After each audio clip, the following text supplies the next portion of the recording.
Hi, my name's Ian Lomas. I'm the development director of a company called Community Concepts. We're a Liverpool-based regeneration company, a consultancy firm. And I've been working in the field of European funding for approximately 25 years now. For that, I think you've got to look historically.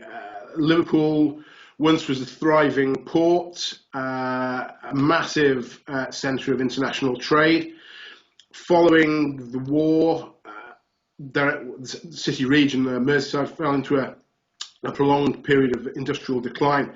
And I think with joining the European Union, the focus of our trade shifted from transatlantic to European. As a result of that combination of industrial decline and maybe change in focus, the city experienced a large number of problems. Industrial decline resulting in long-term unemployment and significantly higher rates of unemployment than elsewhere in the UK. And as a result of that, socio-economic problems and pockets of real deprivation and poverty, both geographically within the city region and within certain communities.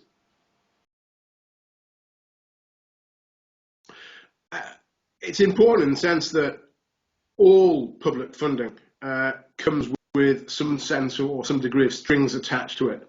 If you take European Union funding, generally it's top sliced from central government funding in each of the member states and distributed to Brussels for then further distribution in terms of to support regional development. With that funding comes a unique set of audit guidelines, which all applicants or organisations administering EU funds are required to comply with. And it's, I suppose it's a Milton Friedman quote, there's no such thing as a free lunch.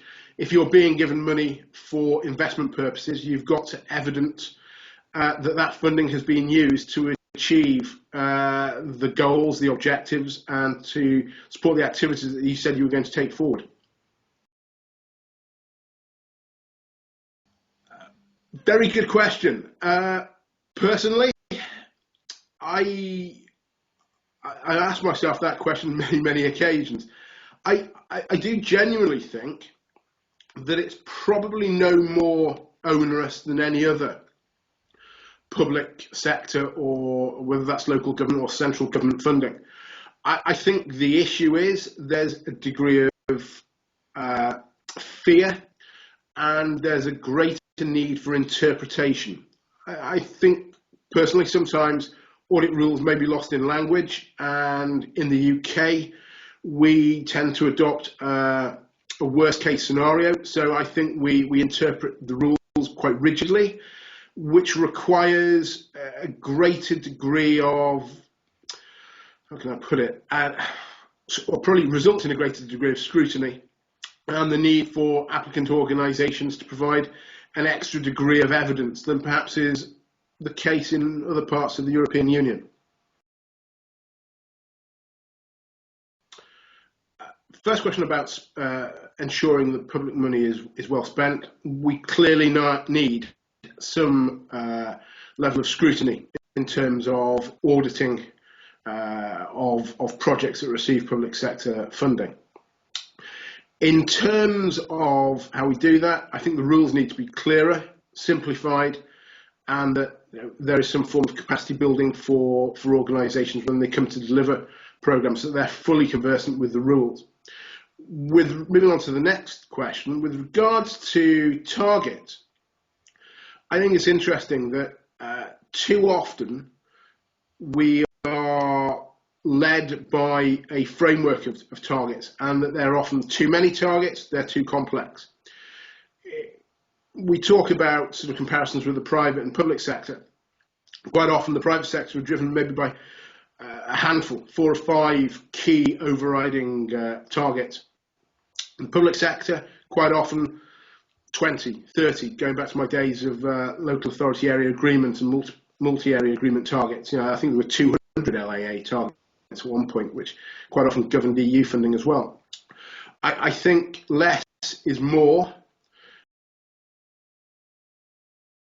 Increasingly, we should, mirroring the private sector approach, focus more upon impact and outcomes. I think too often, too many of the targets we set for EU projects and other central government projects as well are activity-based, so number of guided learning hours for training projects, number of hours of business support for a startup business or a business that's growing. I think we need to be more focused upon the end user and the outcome and the impact of that investment rather than the activity. And I think that, to a certain extent, explains the proliferation of targets that we've seen over the last few years.